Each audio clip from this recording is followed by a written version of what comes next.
Hello tarot lovers and welcome to my channel. If you are looking to connect with your tarot deck, then you have come to the right place.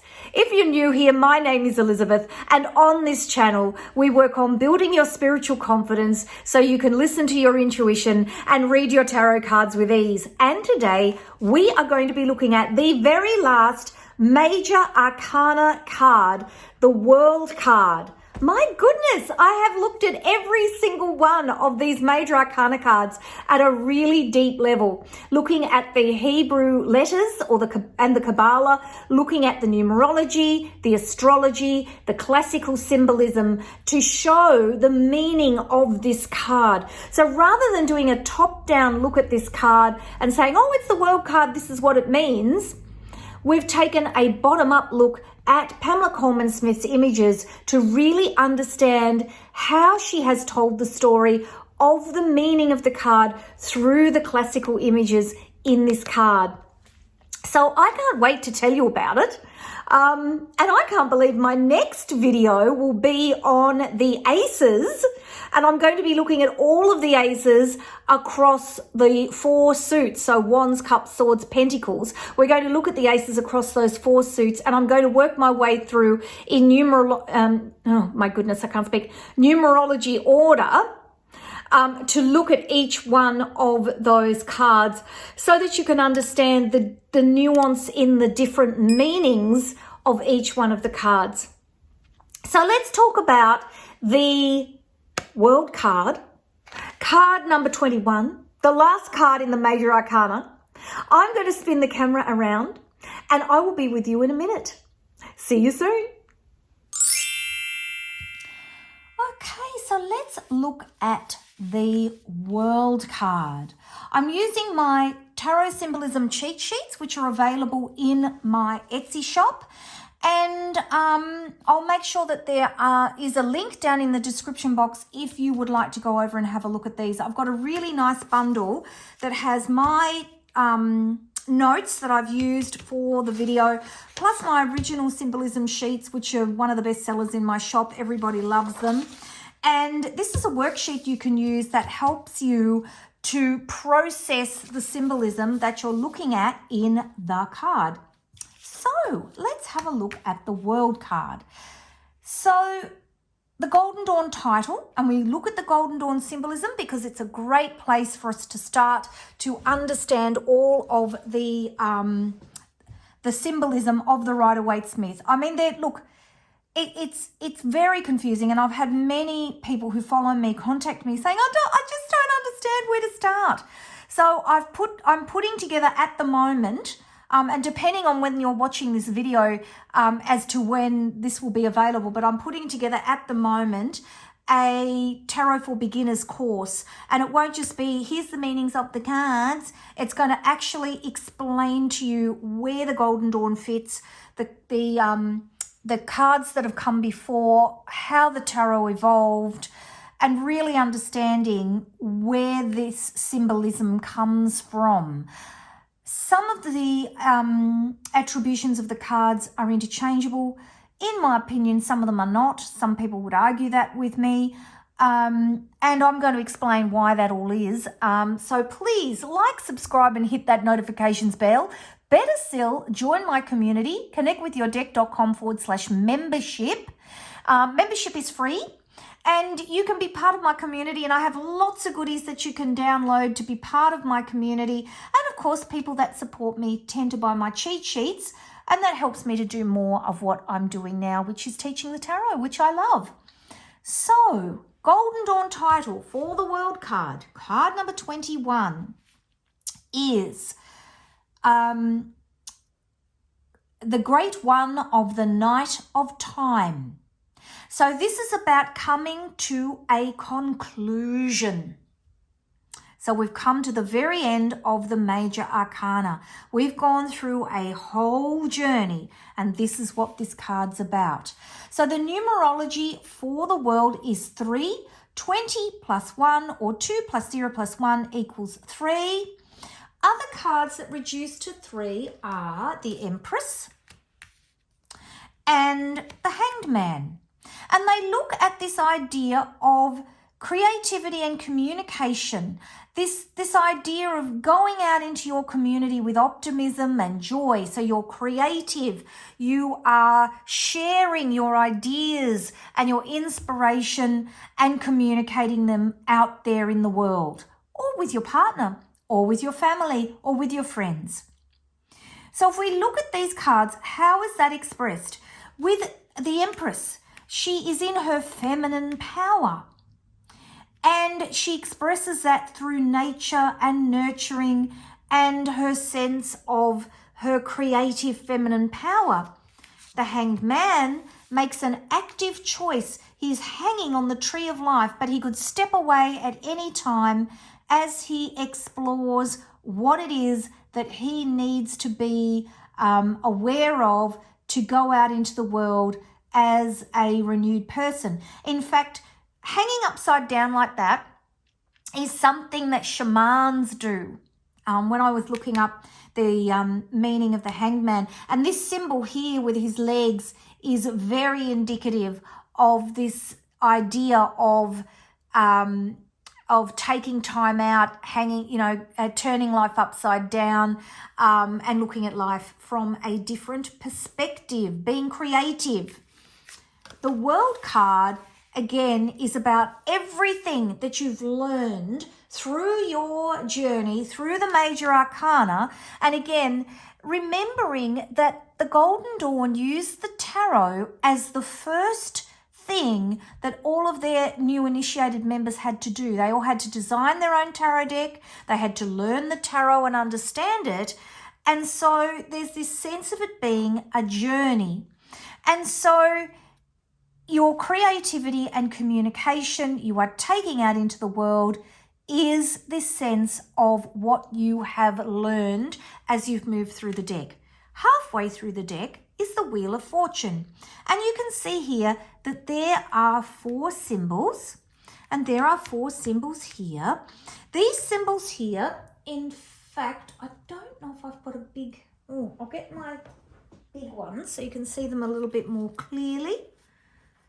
The Wheel of Fortune card is about halfway. What are you going to do with the karma that's going on in your life? How are you going to learn and respond to it? What is it that life is teaching you and throwing at you that you need to respond to? All right, let me have a look. I always get these. I think it'd be nice to just see these a little bit bigger. I don't know. Maybe I'm old and I just need things bigger. There we go. So there are 4 signs on the Wheel of Fortune. There is the Angel, which is Aquarius. And sometimes Aquarius is represented as an angel and not a water bearer. And Aquarius is air. You can see here in this one, there's colour and the symbol is more formed. And that's because these symbols, they're yellow, so they're coming into enlightenment, but they're still in development. So you've got the eagle here, which is Scorpio. Sometimes Scorpio is represented by an eagle and not a scorpion. We have our own symbols that we use for modern astrology, but there are old symbols that were used back in the day that can double up and be used as alternative symbols, if that makes sense. So you can see here they're reading a book. They're still learning. Here, the eagle is fully formed, fully coloured, sitting in the cloud. So we've got air, water. We've got the lion. The lion. What am I saying? Which is Leo or fire. And you can see the fully formed lion here. And the bull, which is Taurus or earth. Again, the bull here is studying. Isn't it cute with its wings? Studying, up in the clouds, in confusion, trying to make sense of things. And here the bull is fully formed because you've come to the end of your journey. So if we look at the Hebrew letter, truth, perfection, and completion, Tau, the cross, is what this letter Tau means, or its attribution is cross. And you go from foundation to the kingdom, or the completion, which is the bottom of the tree of life. So if we think about the symbolism of the letter Tau, we're looking at truth, perfection, completion, repair, reevaluating your life and your life purpose, reconnecting with spirit. It is a Hebrew letter in the Hebrew alphabet, which is circular. Now, I don't know a lot about the Hebrew alphabet, so I'm just basing it on what I've read in books and heard other people talk about on the internet. But the idea is that it circulates around and goes back to Aleph, which is the first letter, which is about infiniteness and beginnings and the whole idea of everything and nothing. So it's circular. So it's a transformation. It's a beginning. It's a new phase, but it's without end. So that is the letter, the actual Tau or the cross, or this idea of coming right around to the beginning again. The planet for this card is Saturn. Saturn in Capricorn, and that's how we come up with our dates for the Golden Dawn timing. And that's for if you want to try and use these cards for having an exact timing of when something's going to happen. Sometimes we find this works, sometimes we don't. It's just another way of looking at the cards. And of course, the planet Saturn is about change, it's about self-reflection, and it's about putting boundaries in place. So it's about our beliefs, our values, boundaries, and our life lessons. And I have to say, as a former psychologist, boundaries was just the hugest topic with every single one of my clients when they came to see me. Understanding your beliefs, your values, the goals you want for yourself in your life, and where your no line is, extremely important. How we want to spend our lives, and using our life's lessons to take us out into the world. So again, going back around to the fall or back around to the beginning and starting out again.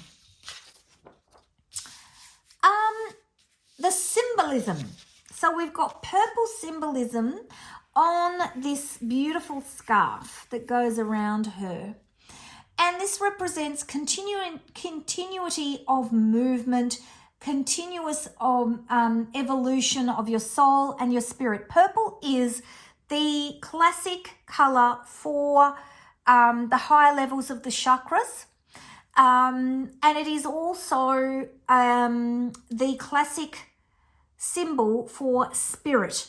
So the classic color, I'll get it out in a minute, for spirit. So this is representing, this beautiful scarf around her is representing her spiritual journey and being always on that journey. It doesn't stop. In her nakedness, again, innocence, being vulnerable, being open to new and different ideas. Blue sky, clarity of thought. The red bands here are the infinity symbol. If we look at the two of Pentacles, which is in here. Oh, it's on the Strength card. There you go. It's on the top of the Strength card. And it's also in the Two of Pentacles where he's juggling the pentacles. I start talking and then I realise that there's cards that I probably need to put these on my iPad, and then I could just go click and find them, which would be a lot quicker and organised, wouldn't it? And there you can see the infinity symbol there. Continuously, continuous. It doesn't stop. It's infinite. So this idea of infinite balance and vitality. You've reached the end and you're going to be going back around the loop, back around to the top of the major arcana and traveling through again. This wreath represents triumph and completeness, and there are wreaths all the way through the tarot, generally on people's heads, that represent triumph and completeness. The two wands represent the four elements being brought together to wholeness. So you've got your four elements here. You've got the air, the water, the fire and earth, and she's got her four ends there of her battens as she moves them and brings the classical symbolism together, which we know are the four elements of classical symbolism that form the earth. I talked about the four creatures here coming through the confusion of the clouds in their fullness and their full energy, ready to take on the world. So that's the Fool card. I hope you enjoyed that. Please give me a like, subscribe, and hit that notifications bell. And don't forget to leave me a comment. I love to hear from you. I feel like I talk to myself. And I know you're all watching because I can see the views on the videos. It just would be so lovely to have a comment from you to let me know how I'm going. We are going to keep going with our journey. It's going to change because, of course, the minor arcana changes. And we are going to be looking at the cards from each of the wands, the cups, the swords, and the pentacles suits. So I'll be actually putting them together and talking about them in the video together because I think it's going to make more sense for you in terms of looking at the symbolism. So stay tuned. That's the next thing we're going to do. I can't wait to get started to show you. And I will see you in the next video. Take care, everybody. Bye-bye.